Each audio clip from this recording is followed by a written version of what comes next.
Motorcycle racer Guy Martin is a speed freak. I just want to go as fast as humanly possible on whatever I'm on, whether it's a push bike, whether it's a car. I love going fast. I love it.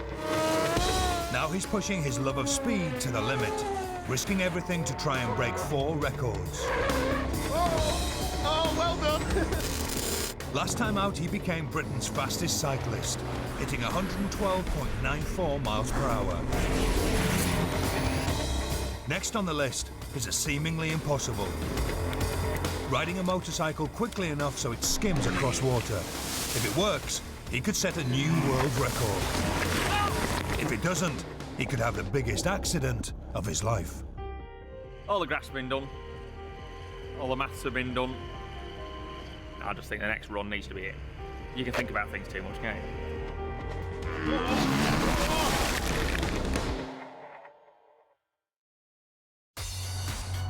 Me and motocross bikes, we don't get on so well. It usually ends in tears. I hear a motocross bike and I can smell hospital. Well, this new craze has started, where you get lads on motocross bikes seeing how far they can ride across water. Making a non-buoyant craft ride on the surface of water is called hydroplaning. It takes speed and is highly dangerous, but it's become an obsession of daredevil bikers around the world. I like the idea of that. Sounds a bit, yeah, crackers. But I don't want to mess about. If we're going to do it, we want to do it properly. We're not going to bugger about trying to go over puddles. We're going to try and set a world record. But we're going to need a bit of help. Guy turns to Plymouth-based specialist boat designers Sealander Marine, run by Charlie Broughton and Graham Davis. I'm a naval architect and boat builder. I started out building super yachts. I've worked on high-speed ribs and on numerous amphibious vehicle projects. I trained in the Navy as a marine engineer. I used to do some road racing in my youth, so I have an affinity to what Guy's trying to do. Guy and his team will have to master complex physics to invent a bespoke solution to help make a bike hydroplane. If everything goes to plan, Dover Cali. And they'll need to find a way of generating enough thrust and lift to prevent the bike from sinking. But crashing is inevitable. It is nerve-wracking and it could be a serious injury or worse. Guy will have to undergo the toughest training possible, so he knows how to cope in an emergency. Finally, an army of helpers will be needed for the record attempt, as Guy tries to set the distance record for riding a motorcycle on water.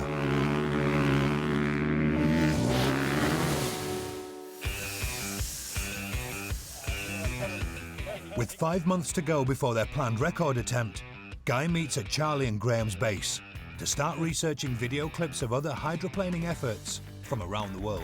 We can. That's nowhere near Grimsby, is it? Yes. Straight past. See, Within 10 metres, he was off and in the water from, what, 30, 40 miles an hour? Yeah. Have a look at another one. That looked all right, isn't it? Yeah. That's fairly ideal, that is. It's a good entry. Off See where he speed is there. on the back wheel? Right. We need to take bits of all these and then learn off them, don't we? But true hydroplaning on the surface of water is hard. Often the bikes just look like they're doing it. The water is shallow and their wheels rarely leave the ground. They're only playing at it, really. That's right. He's actually hit the riverbed Yeah. and Yeah. bounced up again. It will take a blend of skills to achieve a world record. It's a third science, Go on. a third black art Right. from our experience with boats, and the rest of it is down to you in terms of balance. Because if you can't feel for balance it. it properly, it's not going to go It's no anywhere. good. And the only way to learn that is to get out there and do it.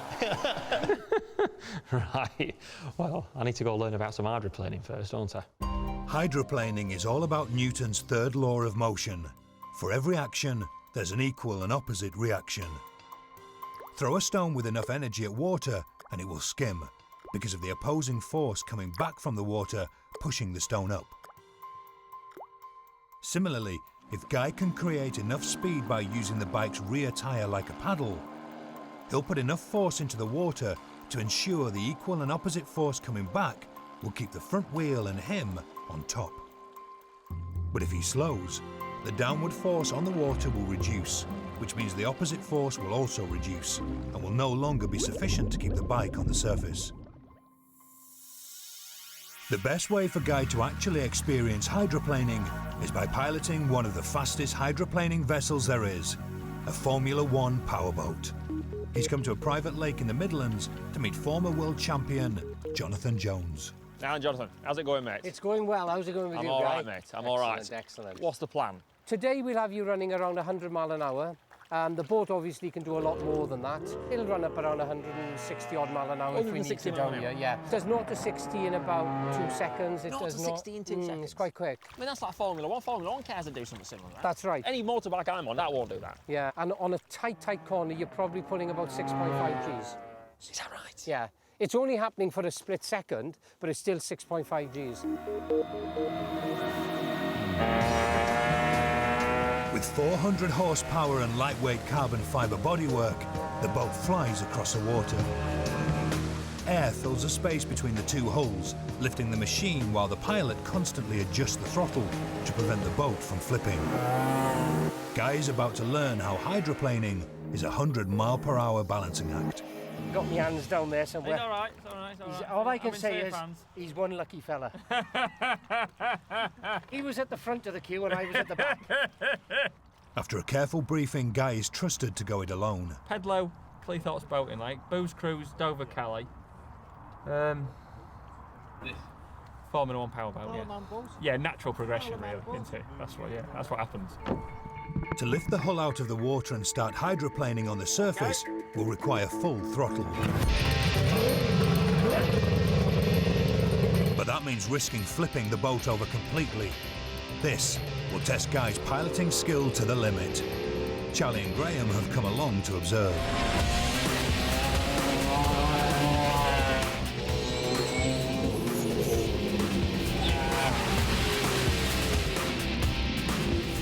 Guy's learning about how to balance a boat and what it feels like to drive at speed today, so that's really good for him. We've also had a look at the hydroplaning surfaces on the powerboat, chatting to the designers and trying to get a feel for how we're going to adapt that underneath the bike. It's quite crucial. Just like that is a very sensitive machine to drive, the bike is going to be extremely sensitive as well, because it doesn't have the buoyancy, it doesn't have the power, and it doesn't have the directional stability that craft has there. Just feel the point of it hydroplaning. Just there. Keeping the boat under control is grueling.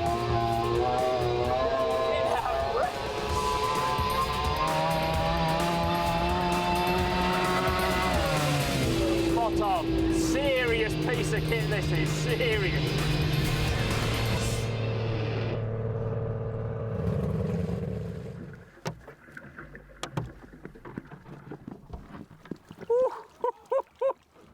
The G? I couldn't talk. But I'm not letting go of the throttle. I'm keeping it. Come on. You can feel all the little ripples in the water until you get that exact point of hydroplane. Nothing. It's like, it's just sat there, nothing. The engine revs right, just so much smoother. It's an exact point. But I bet I'm doing 120 mile an hour before I get that. The test confirms the team's instincts. Only the rear of the bike needs to be in the water to provide forward thrust, and a hull shape will help provide lift to skim across the surface. Have you learned all today then, watching? I think the real important thing today is getting that balance and that feel of the bike. You've been out on that boat, you can feel it when you hit that sweet spot. Exactly the And spot. importantly, you know when you turn that boat, Yeah. it goes around so fast. Does it? We need to avoid that on the motorbike. Because we're just going in a straight line. Because we're just going to go in a straight line. As soon as we put any kind of turn on it, the front end's going to dig and you're going to be doing cartwheels and swimming. So whatever, I'm going to get wet at some point, as they sound. Hitting the water at speed could knock him out, and he could be dragged down with the bike. This is a record attempt where Guy will have to prepare for the worst. Guy Martin and a team of marine engineers want to set the world's first distance record for riding a motorbike on water. With 4 months to go, the Guinness Book of World Records sends through the official rules, outlining how the bike may be modified for safety purposes. So here we go. The motorcycle must remain standard, unmodified, with 2 exceptions. A, planes or foils may be added to the chassis to lower the speed at which the motorcycle will plane. B, Propulsion must, however, still be provided by the rotation of the rear wheel. If the motorcycle comes to a stop, it must not float. Right, that's the plan of attack then. Now designer Charlie can come up with a way to modify a dirt bike. Right, Charlie. And first he wants to experiment with a radical rear tyre, taking inspiration from old-style riverboats. Like a paddle steamer, Yeah. they have a series of paddles on the bike like that. Yeah, Coming up proud. And they do make these tyres like that. They do make them. Right, I Yep, think I've, yep. yeah, I think I've heard of them. The second modification will be a ski or planing surface fixed around the rear wheel, acting like a mini hull. What we don't want is the front of it to catch, so we'll probably end up with bringing it up slightly. They need enough power driving the ski forward or thrust to create enough upward force or lift to support the weight of Guy and the bike. We got 75 kilograms of Guy, Yeah. and then we've got, say, 110 kilograms of motorbike. Yeah. So if we say somewhere around about 200 kilos, it gives us a little bit of leeway. It allows me for pies. So we're going to need to create 200 kilograms of lift off this planing surface. Yeah. What our next step will be is let's put this tyre in the water and work out what kind of thrust we can get off that Yes, tyre. yeah. And hopefully that will be just enough thrust to keep this going at a steady speed, which is what we're after. No one's done it before. There's so much going on here that the best way to do it is get out there and try it. Yeah.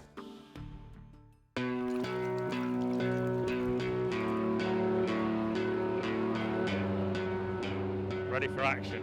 Right, where do you want us? On the front, come round this on the side, front guy. guys. Good. The next day, Guy, Charlie and Graham meet at the River Tamar on the Devon and Cornwall border. They've asked their mate Dave along to come and help with some mechanics. They want to see which sort of tyre produces most thrust, a traditional motocross knobbly or a paddle tyre, normally used for riding on sand dunes. The bike is positioned for its first test. When the wheel spins in the water, it will push the bike forward against a digital strain gauge attached to the trailer, which will accurately measure how much force is produced. Except there's a problem. Error. Why is it flashing? Should be flashing. The gauge, which costs £700, is faulty. There's no time to repair or replace such specialist equipment. But there's a plan B. A humble set of bathroom scales could do the same job. You want me to go and ask someone? They want me to go knock on these doors and ask them. You think, you cheeky blighter, I ask you to borrow the bathroom scales? No. No. Now, mate, how's it going? Sorry to bother. We're trying to do a bit of an experiment down there with some bathroom scales. Thank you very much. If we could borrow those, you would be a lifesaver, mate. You can have them. Thank you very much. Cheers, mate.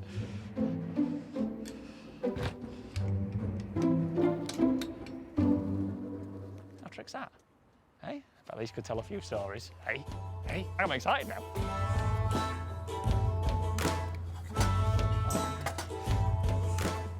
I'll give her a push, I'll give her a push. Go on, what we're reading. Oh, that is so sexy. The scales will register the force pushing against them and therefore how much thrust is created. To create enough lift to support Guy and the bike, the team have calculated they need 50 kilograms pushing forwards. First, they test a standard knobbly motocross tyre. Unexpectedly, the scales actually move backwards. What's that showing? Nothing, it's going backwards. Going back, it went backwards. Well, you could say it's used to man the beast.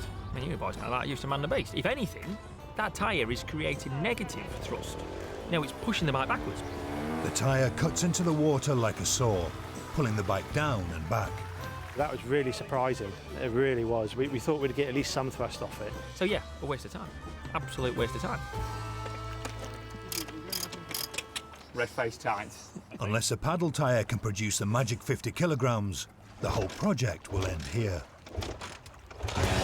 All right. Keep the weight forward again. Yeah.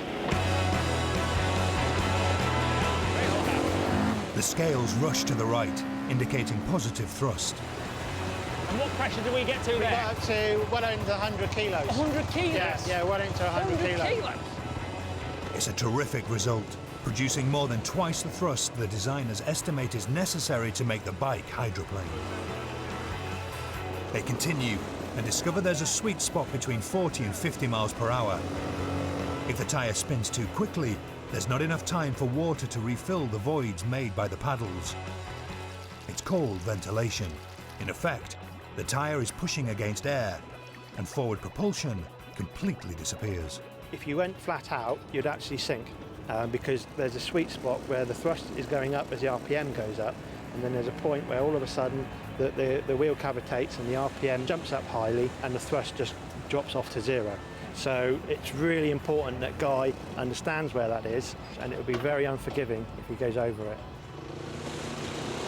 I was quite concerned about achieving propulsive effort, as we call it. But I'm feeling a lot happier today. A lot happier. We've got a good chance now, I think. What have we got there? What are you thinking, mate? Yeah, he says the paddle tyre every day, though. He just been for a bit of a closer inspection. Paddle tyre. So we're kind of planing surface under here. Now they know they can generate enough thrust, Charlie, Graham and Dave can work out how to build a ski for the bike. Where was that cardboard cutout? Just here. Pop that in there, put it in something like that. This is a template which will need to be turned into more durable metal. So what we've done is we've got here and here and here and here is the mounting point. The next process is what I've done is I've taken that shape, taken a few measurements off it, and we've actually drawn this 3D shape onto the computer to model it. But it doesn't really relate into the bike. So what we did is we found a picture of the bike. So now we've got a profile of the motorbike here with the hull into it, and we can see exactly where we're going to put the mounts onto the bike, the front end and the rear end. So it gives us a really good visualization. We're going to check our clearances on the back wheel, and we're going to check our clearances on the front wheel. All in all, it's probably about 3 days work. It's not a job you want to rush, because if 5 minutes here and you do a small error is 4 or 5 hours in a workshop putting it right. So be careful when you're doing it, and don't always be around when they're making it. With the 3D design settled, computer software is used to create 2D cutting profiles, which are emailed to a factory down the road, Load. All right. where the parts can be cut out of lightweight aluminium. Switch the pump on. It's trick, isn't it? Just using cold water.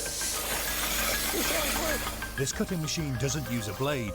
It slices through metal with just a jet of cold water and grit. There's a machine there, like 60,000 PSI, and it's mega accurate. The pressure in car tyres is around 30 pounds per square inch. This machine's 50,000 PSI will cut 6 inches of mild steel. How long will it take you with a fret saw to do that, or a jigsaw? It'll take you a lifetime. Yeah, more than impressed. Guy takes the parts back to the workshop. He shapes them, and under the watchful eye of local welder Richard, starts attaching the jigsaw together. Hours to get it 100%? Like 6, 7 hours, maybe about 8 to get it all welded together properly. We get a takeaway in, hey? Get the takeaway in.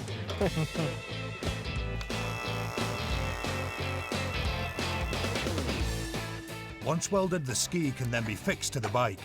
The team's mechanic Dave has carefully over-engineered everything for safety, using 2 bolts where normally 1 would suffice. So yeah, where I'm going in with the Allen key, 2 8mm bolts.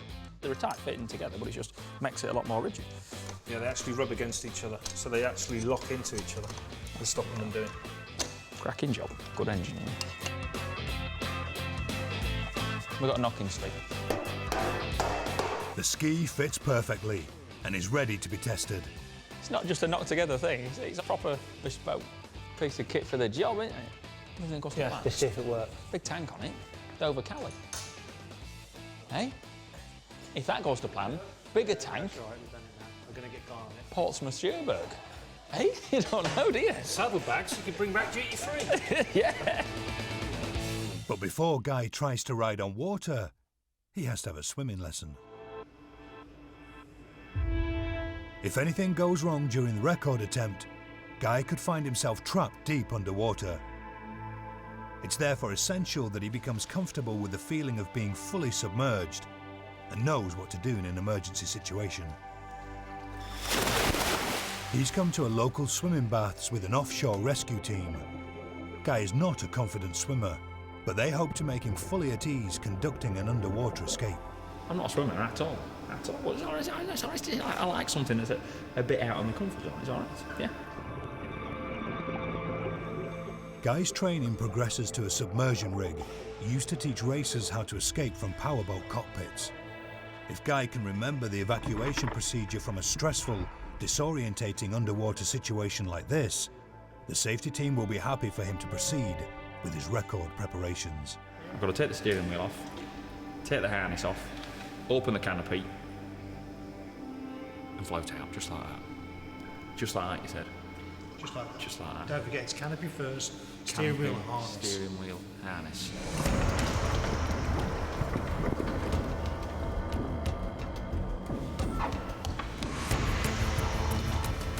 Spot on.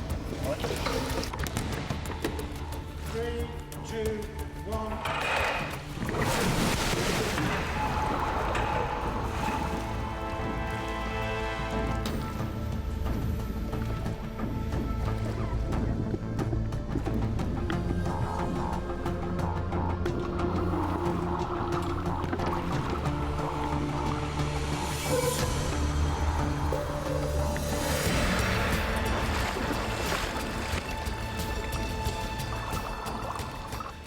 Blow up my nose. But you wouldn't know up from down, left from right when you're sort of under there. But it's alright. Nose just filling up and just don't panic. And then got the tap. So canopy, steering wheel, harness. Come out, wash your head. Job's a good one. Was that alright? That's fine, yeah. Yeah. Spot on, I enjoyed that.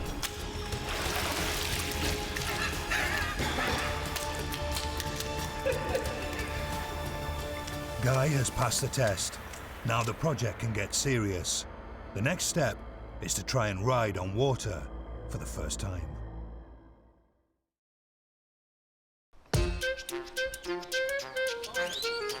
Now, mates. All right. How's it going?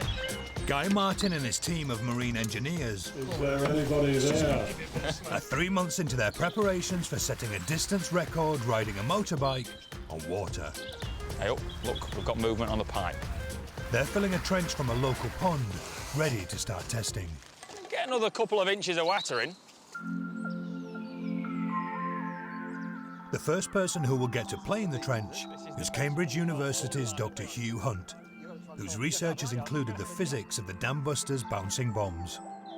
So if I do something like this, okay? I was hoping I'd get you wet, not me. What it is doing. Guy wants to see what help a scientific mind can bring, and Hugh has lined up some toys that simulate Guy's paddle tyre. I think you can learn a lot by doing little experiments. Off we go. They test angles of entry Well, that was a bit better. Better. and see what difference wheel speed makes to distance travelled. About the same distance. After an hour of experimentation, Hugh has drawn his conclusions. Your task is divided into 3 different things you've got to achieve. First one, I think, is you've got to get your angle of entry as shallow as possible into the water. Right. Any downward momentum could result in the bike bouncing off the water, then losing speed, then sinking. A shallow entry reduces those disruptive up and down oscillations. Secondly, there's a question of balance. Can you stand on one foot, okay? Go on. Right. Now, how long can you do that for? That's fine. Now, stand on the ball of your foot, okay? Now, right on the ball of your foot, okay? Right. Now, how long can you do that for? Not long enough. Not long. No. Right. So I kind of feel that that's going to be an issue for you, because normally when you're on a bike, you've got lots of things you can correct. You can lean, you can steer, you can do all sorts of things. And you've got the ground, which is firm, and every little adjustment you make is pushing on the ground. In the water, you don't do that, because you've got nothing to push on in the water. Which is why when you're standing up on a surfboard goes that way, you go that way. Yes. You don't have any lateral forces, no lateral stability. The molecules in a liquid are freer to move around than the molecules in a solid, so any minor side movements from Guy while he rides could result in the bike toppling over. If you get your balance right, you could probably do it, but it might not happen on the first try. Sorry, I shouldn't laugh. Finally, Guy may have to fight his instinct to always ride as fast as possible. If your back wheel starts to spin really fast, what I think you might end up doing is sucking all the water away from your foil, and you just end up sinking. It may well be, as we saw here, that actually a modest speed Is better. didn't make much difference. No. Right, we'll go give it a go then. Are you going to watch? Love to. Guy prepares for his first ever attempt at hydroplaning. Apprehensive. Is that the word? Yeah. It's the first time he'll be exposed to the dangers of a potential high-speed impact on water. My mum done now. Oh, you daft bugger. That's what she said. She doesn't smoke. She doesn't. Oh, you daft. She just said it. She just said that. You daft bugger. Yeah, that's how she'd say it. Just the same, just like that. Not very much. The whole team, including welder Richard, who fabricated the ski, is here to offer advice. What we're thinking, Guy, is the third gear, 40 mile an hour sort of thing. Right, Charlie? First time over, nice and steady, keep your weight further back. Staying stable is going to be a trick. Concentrate on the end of the run. So when you come up to it, you're pretty much there, but concentrate on the end. That'll get you dead straight. Good luck, mate. It all works out for you. Right, come on, let's have it then. At that point, you know, we had a lot of concerns about was he going to be hurt, which was obviously the first thing. Was he going to lose control? Were we going to need another bike? Hugh makes a last-minute adjustment to flatten the entry point. Then Guy is given the all clear. Okay, here we go. Ready to jump.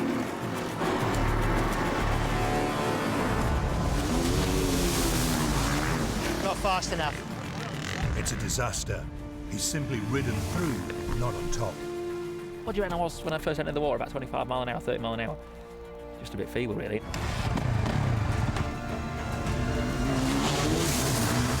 Guy tries again, but even with slightly more speed, there's still no sign of gliding across the water.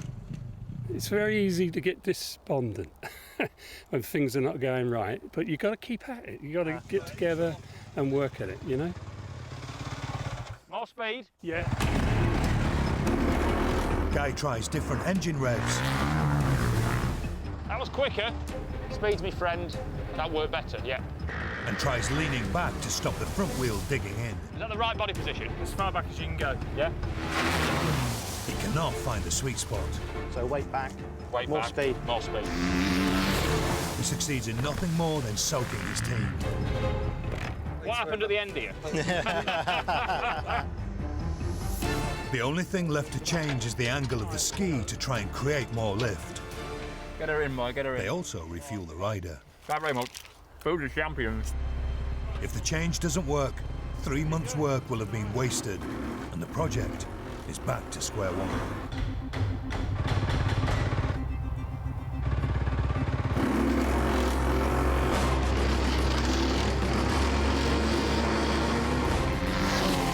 Yes! That's the best. That was good. He planed, definitely. Thanks very much. That was best yet, wasn't it, that? That was the best. Hugh discovers something on the GPS device recording Guy's speed. 45 miles an hour. Yeah. 10 miles an hour slower than you did before, but much better. You know, I'm not sure that speed is everything. It's control. It's about getting the balance right. How far back are you? Are you right at the back? How's it feel? Here, hold on. Right. There. Oh, yeah, excellent. There. Yeah, you're there. You know, you want the weight to be down the middle of your planing surface, and you know, looks good. Yeah. That little bit of a foil underneath the bike made a huge difference. Gives the lift you need, and I think it helps with a bit of curvature on that foil. Helps to make it stable. The beautiful plume of water is coming off behind rather than in front, like kind of a shockwave coming off a supersonic jet. You know, comes off backwards. I mean, this is the first time we've had the bike on the water, and to see all our theories and our discussions come to fruition, and it was great. When I saw it hydroplaning, you know, for the best part of the run, I thought, yeah, he's brilliant. He's got the knack. He's got the position on the bike. He's got the revs right, the speed right.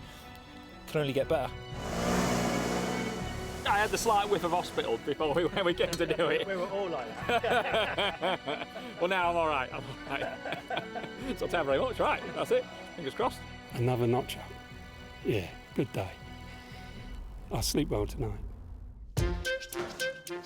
It's clear that Guy's sense of balance will be crucial for keeping the bike upright, but his practice at home with a snowboard training device shows tiny weight-shifting corrections are easier said than done.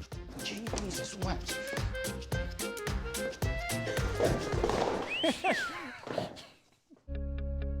The time for practice is over.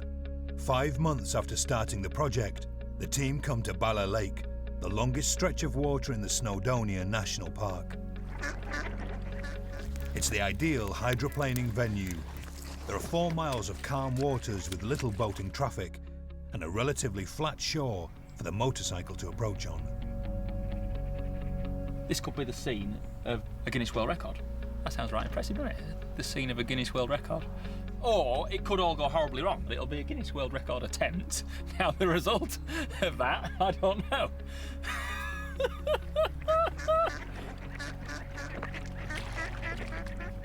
They reckon there's a monster in there as well.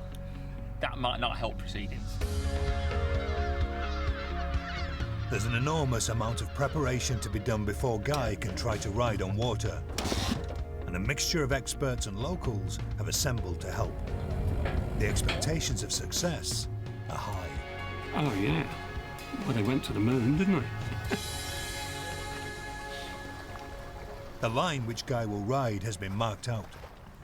So you can see the boys. Actually, they're not boys. It was a bit too expensive, so we've got space hoppers. Tied their ears and put them in the lake down there. The rules of the record state that the water must be at least 1 metre deep, so there's no doubt true hydroplaning is happening. Marine surveyor Mike Hopkins has £60,000 worth of equipment to verify the depth. We're accurate to 20 millimetres in position and about 20 millimetres in depth. So we're 31 metres deep here already, so there's a long way for the bike to go to the bottom. A long way to go and get it as well. The specialist dive team will try to recover the bike should it sink. The lake is so deep you could submerge a 10-storey building in it, and working at those depths presents real dangers to the divers. Unless they slowly ascend back to the surface, their lungs won't expel the gas in their tissue quickly enough. Instead, air bubbles will be released into the bloodstream. Known as the bends, it's potentially fatal. Limiting the search to just 20 minutes will minimise the risk, but it could mean losing the bike to the lake's silty bed. By all accounts, the local divers, just once something goes down there, if it's not buoyed, you know, it'll take years to find it. So it's pretty bad, yeah. To give the team a chance of finding a sunken bike, a buoy has been attached which will float to the surface.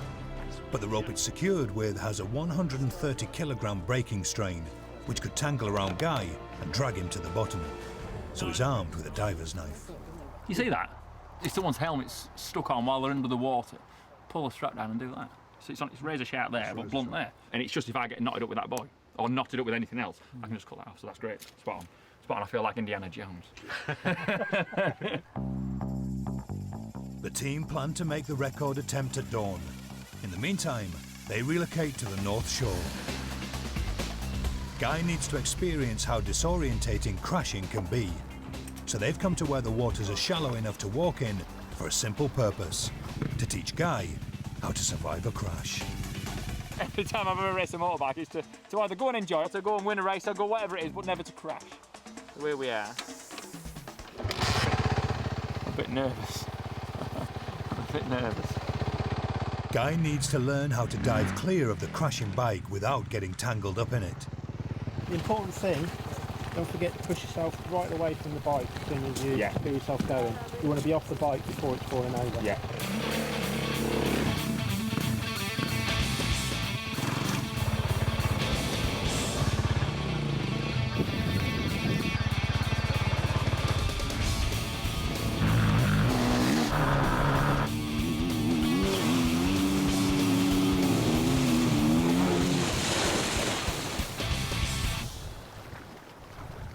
Man and machine have survived in one piece. But instead of jumping clear, Guy's instinct was to hold on to the handlebars until the last second. In deep water, that could result in him being dragged down with the bike, especially as his leg got tangled with the boy's rope. Guy will need to do more practice crashes to perfect his dismount, We better get this dried out. Yeah. if the bike can be made to work again. But the kickstarter won't move. No. She wants Plug it out. Yeah. Do it. Come on, hold it. That plug out. She's hydraulic. Hydraulic lock. Hydraulic lock is where an engine's cylinder is full of water. Because its atoms resist being pushed closer together, the engine locks. If Guy pushed down on the kickstarter hard, it could crack the cylinder. The only solution is to remove the spark plug and pump the water out. Full of water. She's full of water, mate.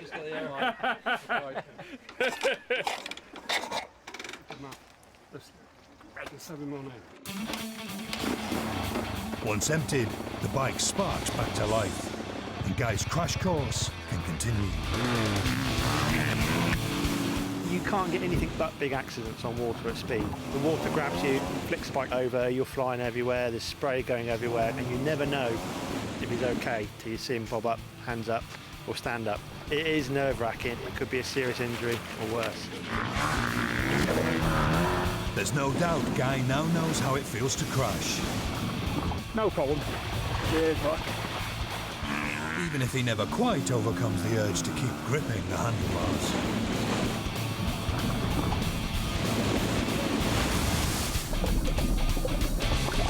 Good acrobat. The testing has now made Guy concerned about the 30 metres deep water he'll be attempting his record on tomorrow.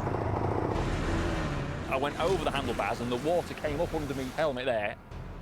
I just thought, where was I? And, you know, it's all of a dither. And the first thought in my mind is get the bike picked up, just stop it getting full of water. But she's all right today. Tomorrow is going to be a bit different. We're not wise. We're not wise.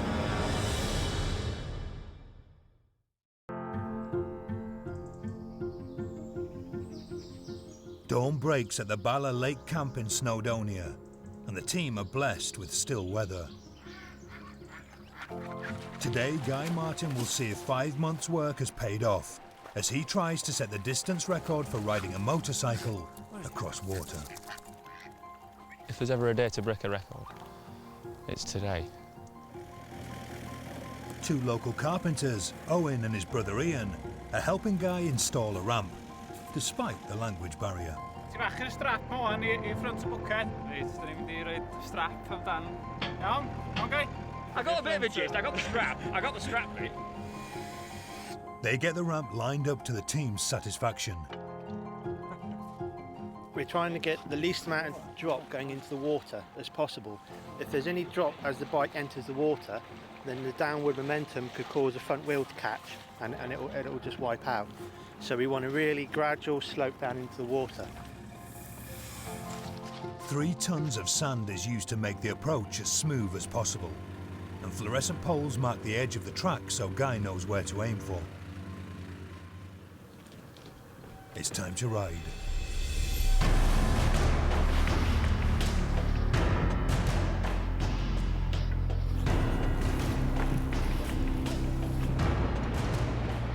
The rescue team move into position. A crowd begins to gather. Get the skid lid on. Should we go for it? You can think about things too much, can't you? Any words of wisdom from you, boys? Proceed with alacrity.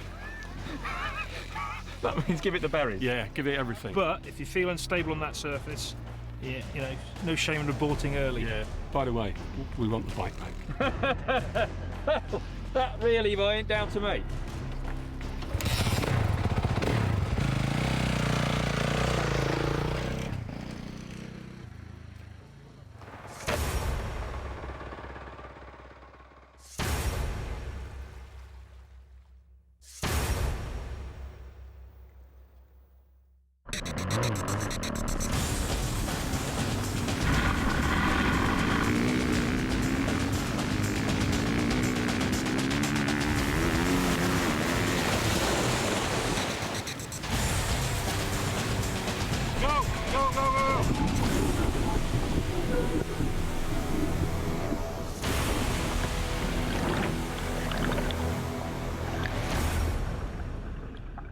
The onboard camera continues to work as the bike plunges to the lake bed, 30 meters below.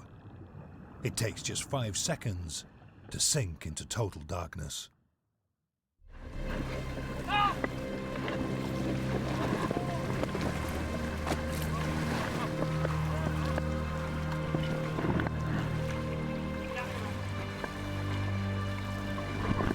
Watch it, Smith.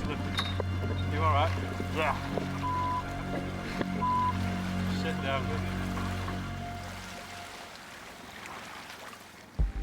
Privately, the team had hoped to cover 50 meters. This was little more than 30. There's clearly something seriously wrong. Crap. And to make matters worse, the bike's buoy came loose on the approach, snagging a marker pole, making it detach underwater. Any sign of where the bike is? The divers will have to search the pitch-black depths using touch alone.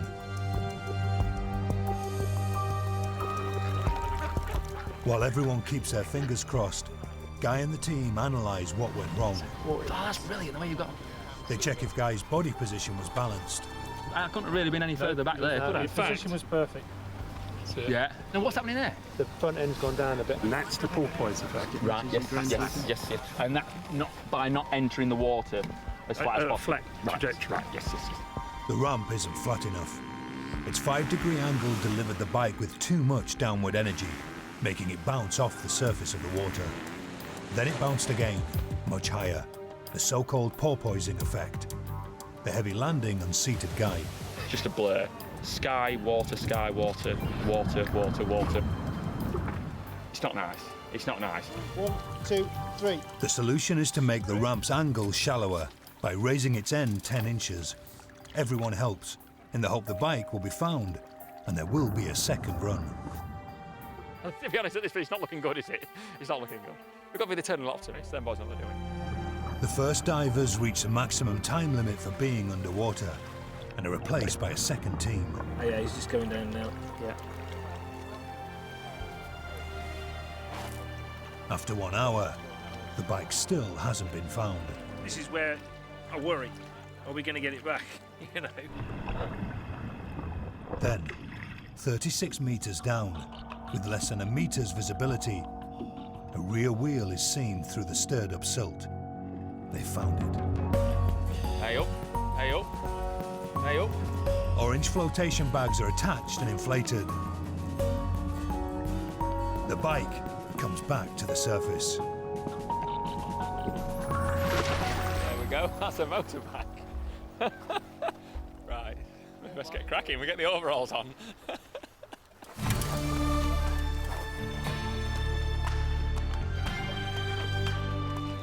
The team drain the engine, dry the filters, That oil change is the main thing. and change the oil, which has become emulsified with water. The pressure down at 36 meters is 3.5 times what we experience at sea level. So water may have been forced into the most inaccessible parts of the electrics. Guy can't make the bike start and hands over to Dave for one last try.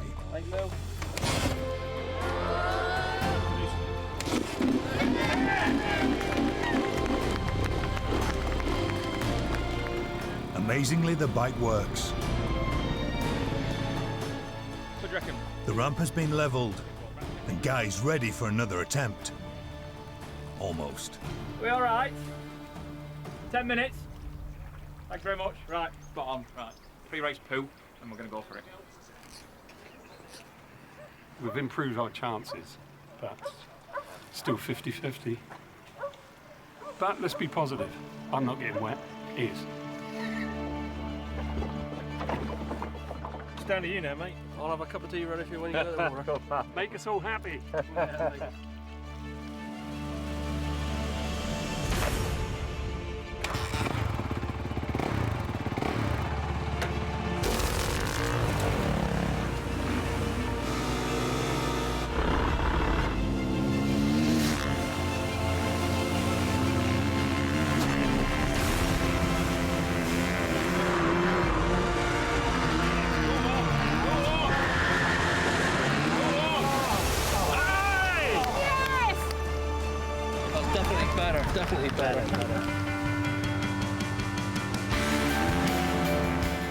It's a spectacular success and easily the longest run Guy's ever done. He was producing thrust, so, you know, he was actually driving there.